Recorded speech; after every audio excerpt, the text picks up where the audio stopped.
Bernard, bonjour. Bonjour. Alors j'aimerais qu'on traite ensemble une question essentielle pour l'avenir des marchés financiers. C'est celle du rapport de l'offre et de la demande sur le marché obligataire. Alors je précise ma pensée.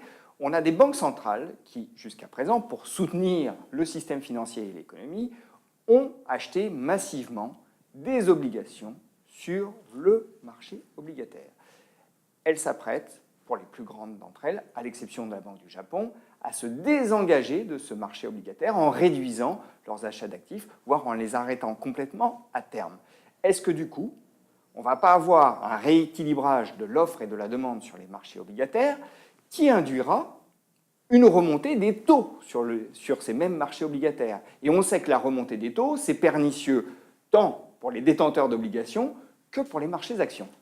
C'est pernicieux pour tout le monde, une remontée des taux, surtout quand on sort de tellement d'années avec des taux très très bas. Donc ça obligerait à changer beaucoup de choses, et pour les emprunteurs, et pour les investisseurs, et donc beaucoup de choses pour les marchés.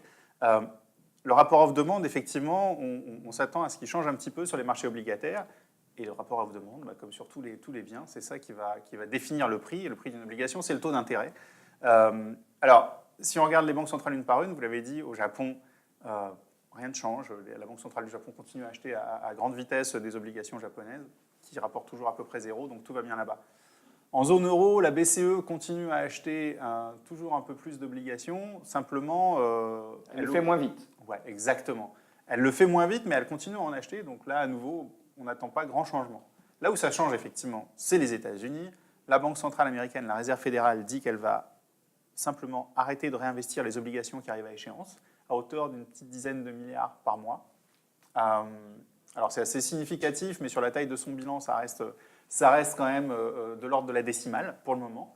Donc toute la question derrière, ça va être dans quelle mesure on va avoir une demande qui va venir se substituer à cette demande qui va disparaître.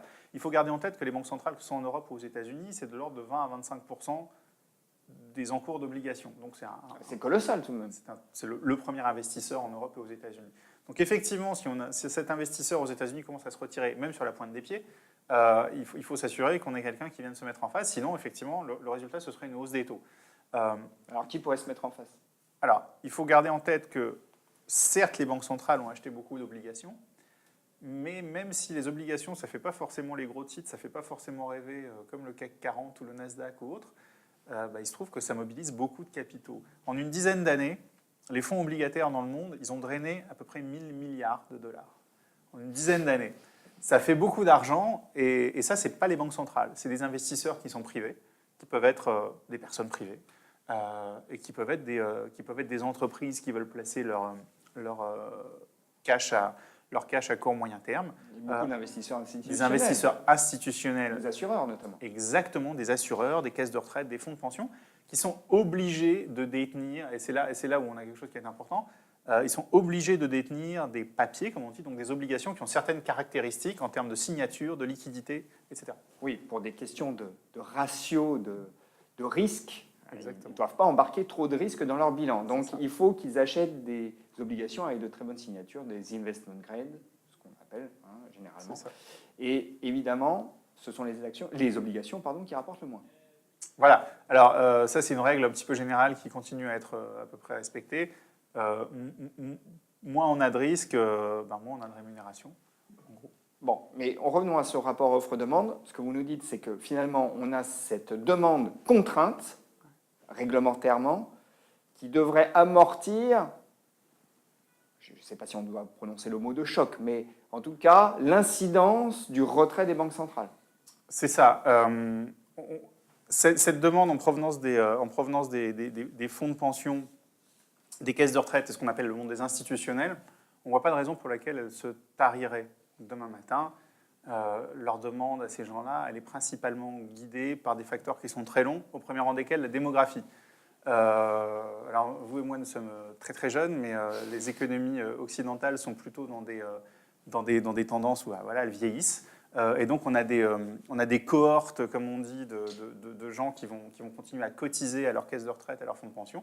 Et donc ces gens-là, tous ces investisseurs de long terme, ils vont avoir de moins en moins en actions et de plus en plus en obligations, quel que soit le rendement de ces obligations. C'est ça qui est important, c'est que tous ces investisseurs qui sont massifs sont assez insensibles au taux de rendement. Alors justement, une autre infographie qui est assez parlante, parce qu'aujourd'hui, il y a beaucoup de placements dans lesquels ces institutionnels mettent les fonds qu'ils ont à gérer qui ont des rendements négatifs, notamment le monétaire.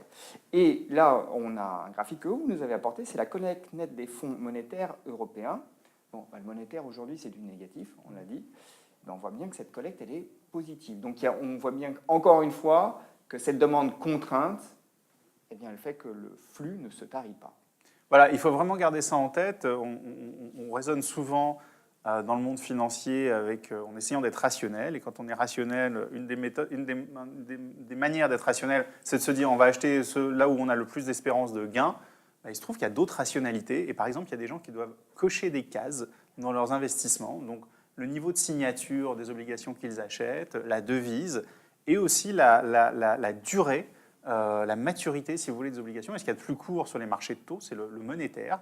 Alors sur le monétaire, vous êtes sûr de perdre, mais en gros, vous savez combien vous allez perdre. Donc c'est la logique du coffre-fort, si vous voulez, quand vous allez louer un coffre-fort à la banque. Vous savez que ça va vous coûter de l'argent, mais vous savez combien. Et normalement, si tout se passe bien, le jour où vous viendrez reprendre votre argent, il sera toujours là. Un peu écorné par l'inflation et aussi par le rendement négatif. Exactement.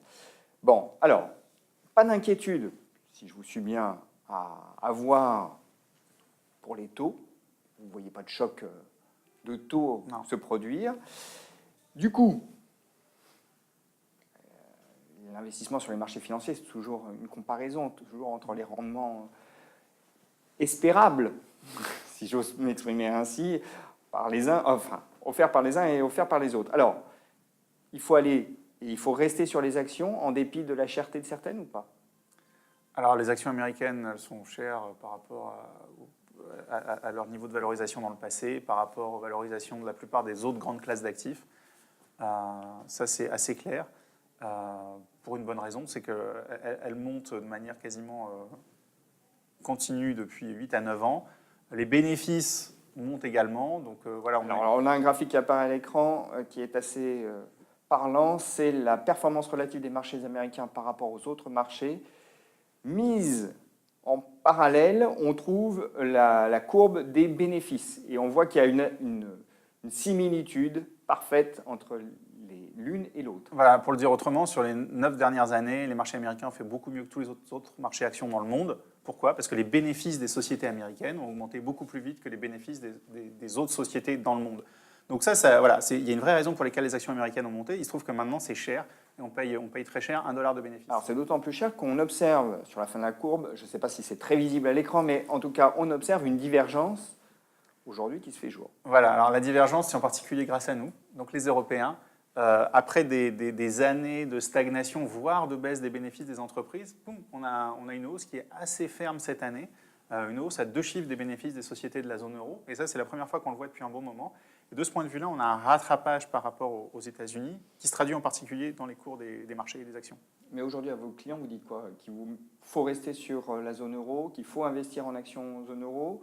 Est-ce qu'il y a d'autres zones? J'ai l'impression que vous dites attention aux États-Unis. Il y a d'autres zones qui méritent aussi l'attention?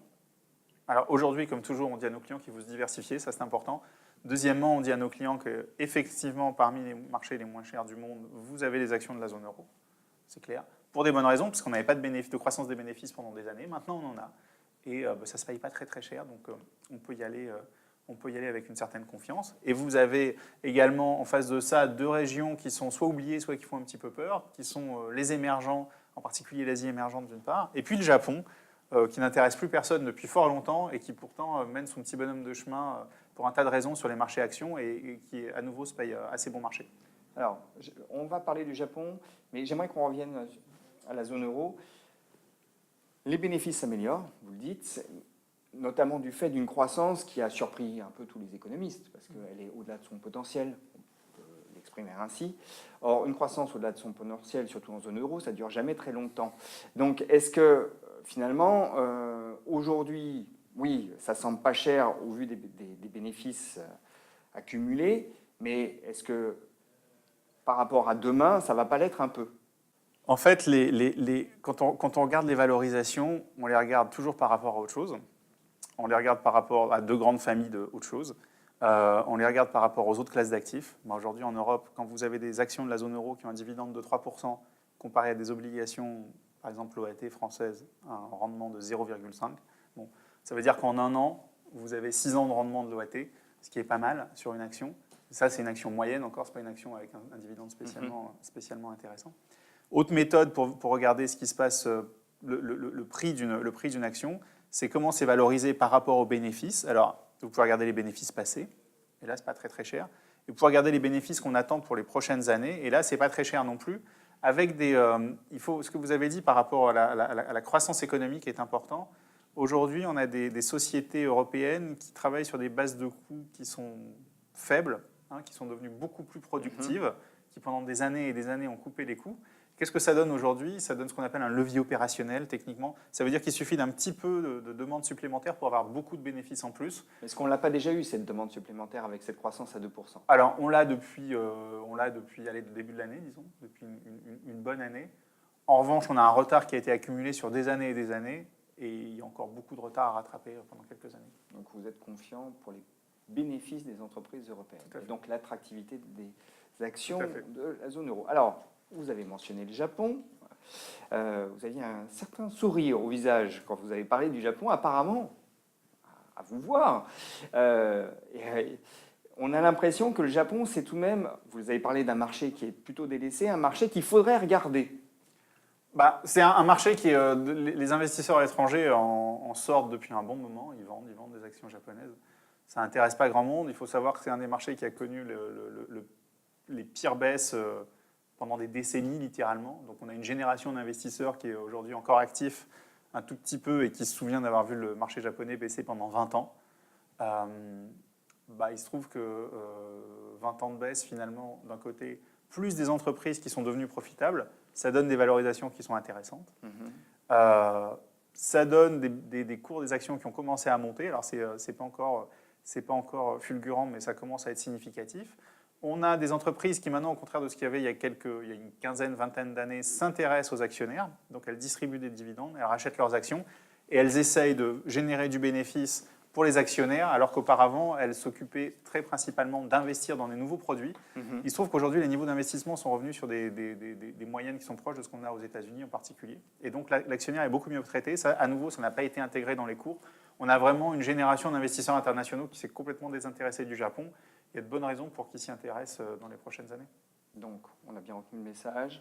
Pas de panique en ce qui concerne les taux. La situation ne va pas grandement changer. Et il faut être sur les actions, notamment européennes, japonaises, émergentes un petit peu, parce que vous avez parlé des émergents. L'Asie, à nouveau, quand on parle des émergents, souvent les investisseurs de longue date peuvent penser matières premières, risques politiques, etc. Il faut garder en tête que le premier secteur des marchés émergents aujourd'hui, en général, et de l'Asie en particulier, ce sont les valeurs technologiques, avec des valeurs qu'on pratique peut-être pas tous les jours. Si je vous dis Alibaba, Tencent, Baidu, etc., c'est peut-être moins pratiqué que les grands noms du Nasdaq. Il se trouve que c'est souvent des plus grosses sociétés, mais qui sont plus domestiques ou plus sur le marché chinois ou asiatique, qui deviennent très profitables et qui ont trouvé qui confèrent une certaine indépendance par rapport au prix des matières premières, en particulier contrairement à ce qu'on pouvait avoir il y a 15 ans, 20 ans sur les émergents. Donc à nouveau, il y a peut-être un regard neuf à jeter sur ces marchés aujourd'hui de la part des investisseurs européens. Bernard, merci.